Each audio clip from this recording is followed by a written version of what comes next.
Hey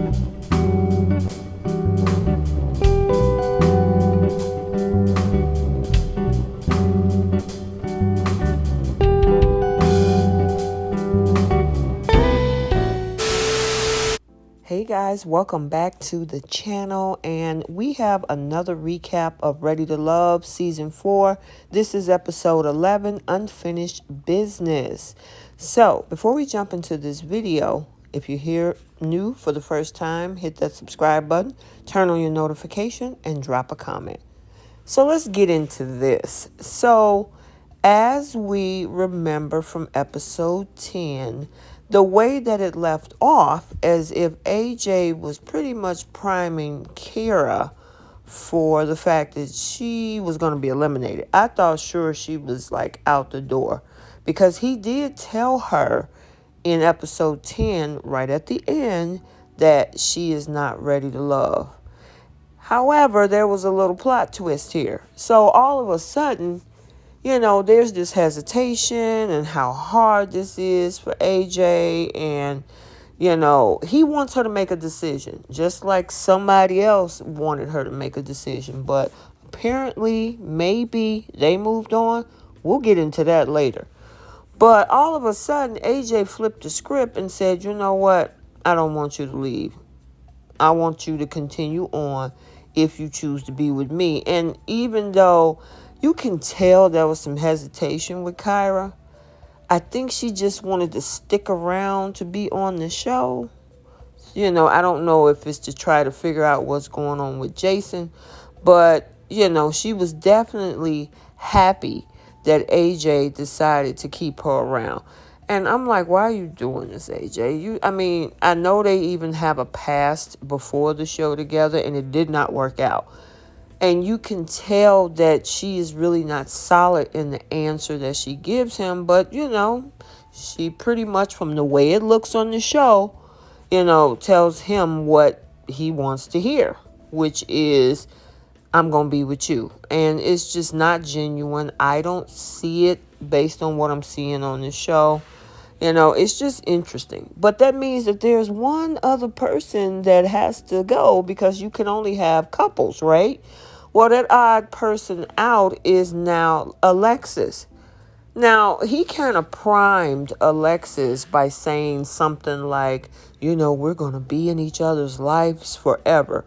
And she's like, oh my God, you're going to make me cry. And I'm like, okay, what is really going on here? Because you kept Kyra, but you're telling her something else. Now, I know this is reality TV. They like to build up some form of twist and plots.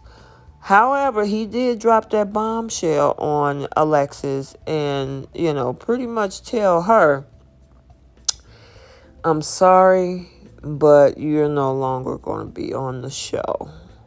And it shocked the mess out of her, because I know she felt some kind of way thinking by that statement, we're going to be in each other's life for a long time, that she probably might have had some form of a history with him, with a future coming up with him, and it just wasn't meant to be.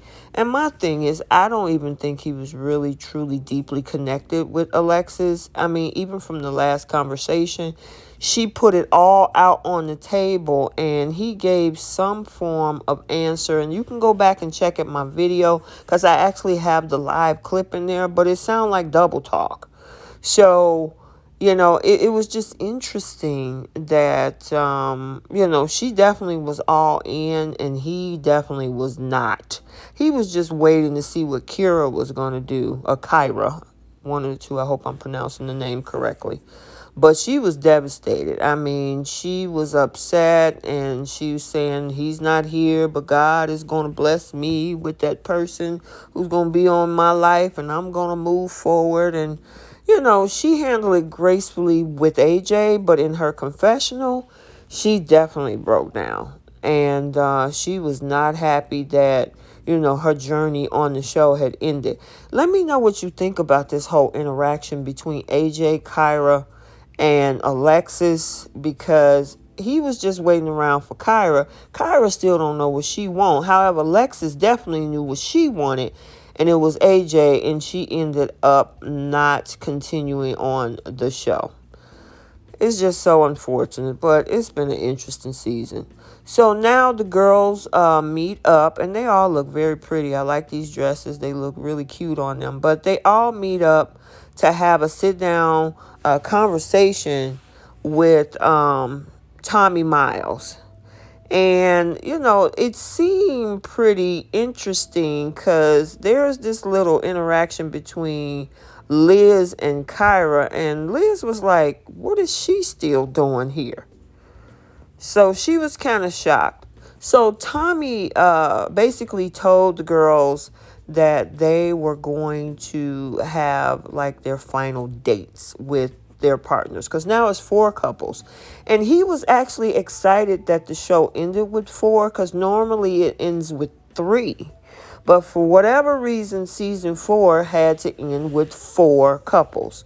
So of course AJ signed up for Kyra.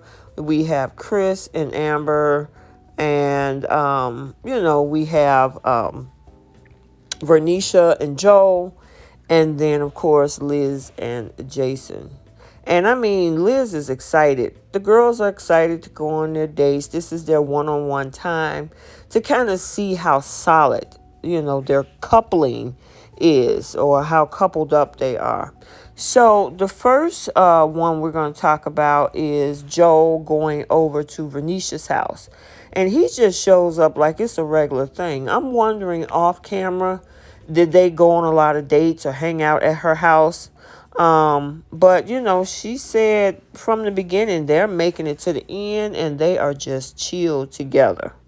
Now, I don't know if that one time where Joel chose Kyra is an issue that's continuing within their, their coupling or their relationship. And I'll put that in parentheses. Whether that's an ongoing issue. But it seems for right now, they haven't brought it up. I mean, this was an issue that they talked about in, I think, episode 8 and 9. And, they seem to have squashed it. But do you actually think that Joel and Verneashia are truly into each other? I know it seems like from what the show presents is that Verneashia is definitely all in with Joel. My question is, where's Joel at? Now, is he just trying to get to the end of the show? Or is there a real connection that he have with Verneashia?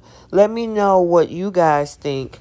But she definitely looks starry-eyed. I mean, she set up the whole ensemble. She had candles and roses on the table, and she really tried to make it romantic for him.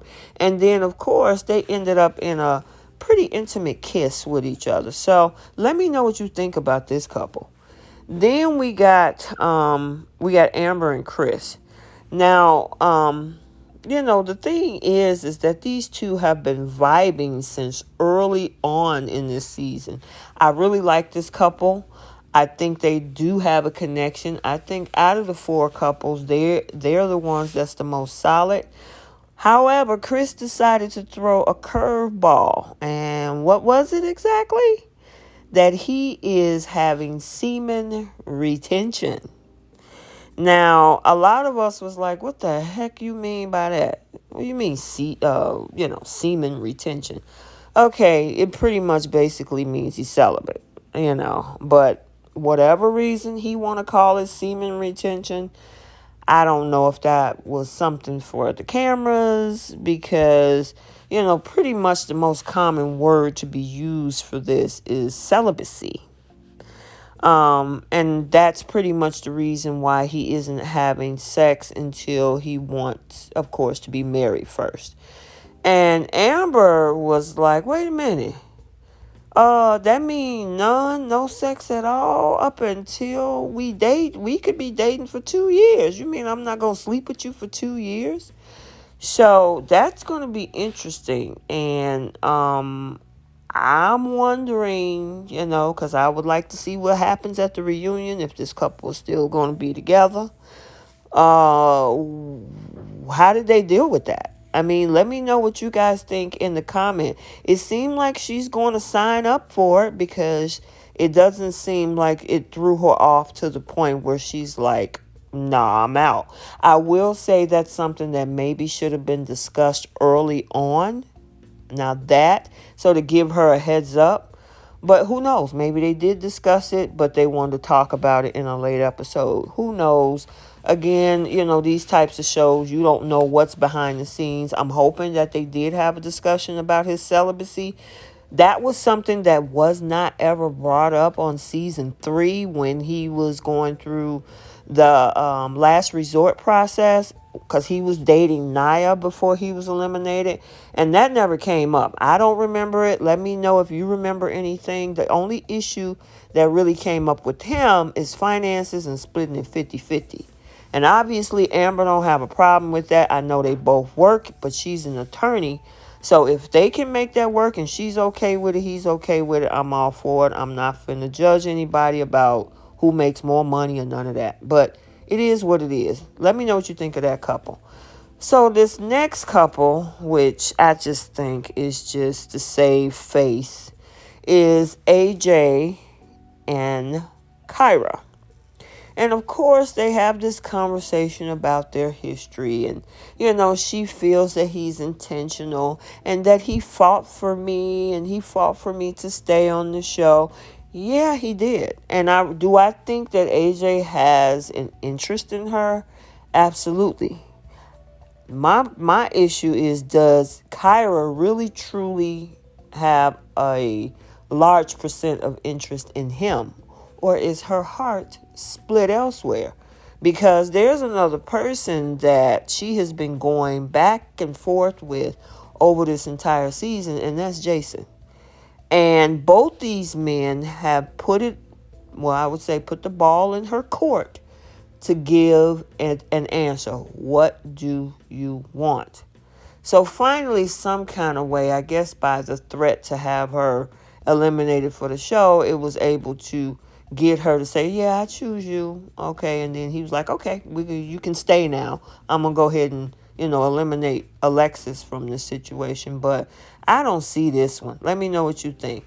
Speaking of Jason, there is a date that he has with Liz. Now, I do know there's not that much of an age difference. She is 40, he is 36. It doesn't matter as long as there's a connection there. My question is, did he really choose Liz? And we didn't know that at this point because there's some other information that is revealed later on, which I'm going to talk about in this video. But there was some interesting things that he talked about and how he chose her and that she was his only choice and that he knew weeks ago that, of course, she was the one. Now, Liz, I don't know if it kind of crossed her mind, like, is he being upfront and for real about this?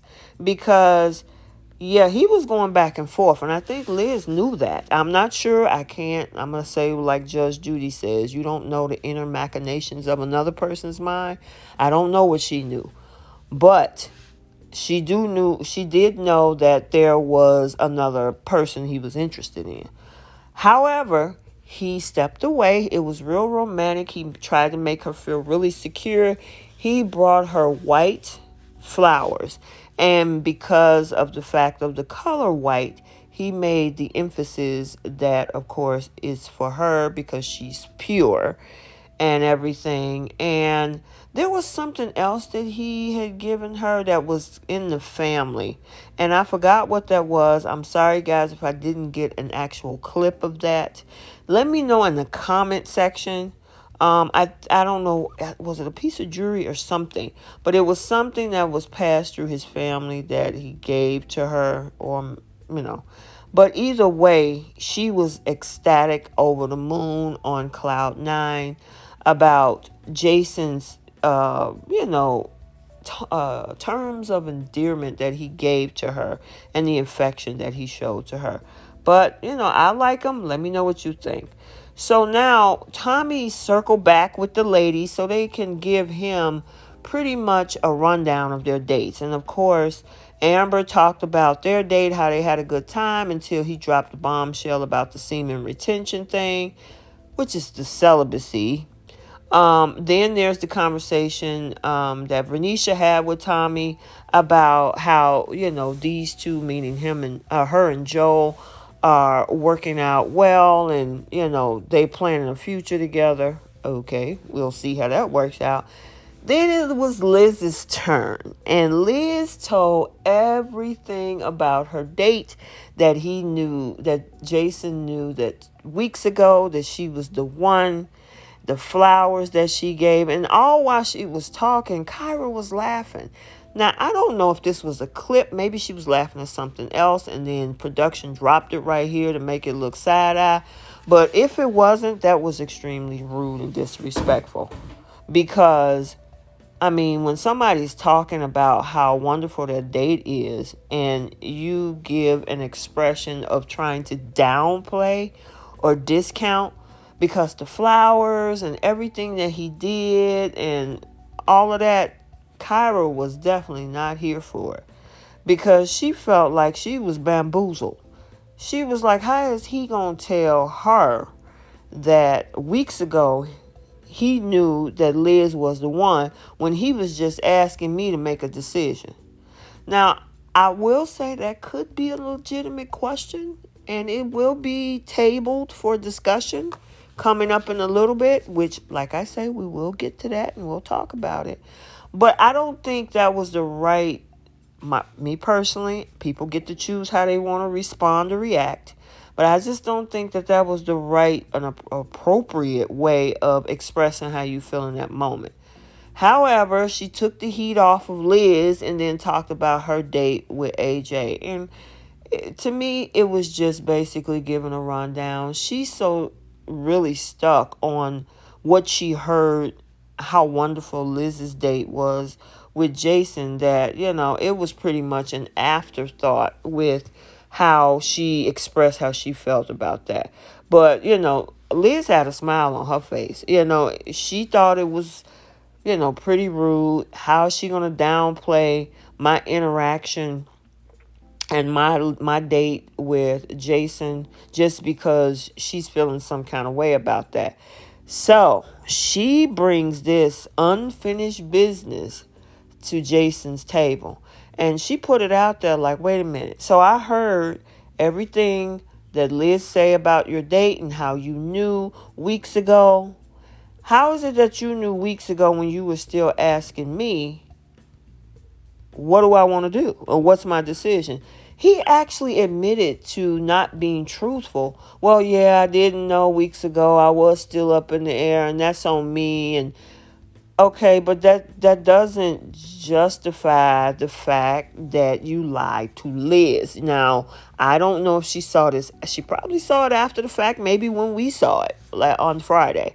But he was straightforward, and he was like, the biggest issue is I kept asking you, what do you want? And you never gave me an answer.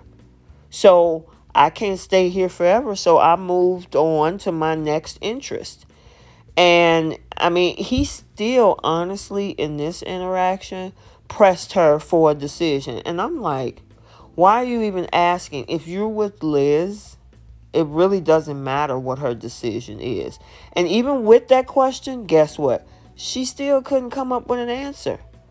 So she's stuck in between AJ still, which I really don't think that connection is strong, and this connection with Jason. And I don't know what is the hesitation. He claimed that we should be able to know right away. Well, actually, he didn't. And he just, my question is Liz going to believe anything else that comes from him at this point? But he was able to come clean with Kyra, but not tell Liz the absolute truth on, whether he knew for sure about her. And he even told Liz that if she had said yes, I still would have chose you. We'll never know that, but we'll see. So this is now the confirmation of the couples. Tommy, Miles meet with each of them. Pretty much also they get a chance to kind of do like a final. I don't know if I want to call it a final walkthrough or whatever. But Tommy did say we started from 20 singles, and now we're down to actually 4 couples instead of 3. So we got Verneashia and Joel, we got Liz, and of course Jason, Kris, and Amber. And then finally, we have AJ and Kyra. So I hope you enjoyed this video. Let me know what you think. Next week, they're going to meet the families. And I'm like, okay, this is not Married at First Sight or Bachelor where you got folks and getting engaged or married. But we'll see, and we're coming up on the end of this, so I'm looking forward to it. So let's do our post notification shout out. If you wanted to be shouted out, drop a comment. I will see you and shout you out. This first one goes to Roz Hicks. Thank you for engaging in the channel. I really appreciate it. And the last but not least, Mosella Felder. Thank you as well. I appreciate your comments. So until the next video, like, comment, and subscribe, and we will see you soon.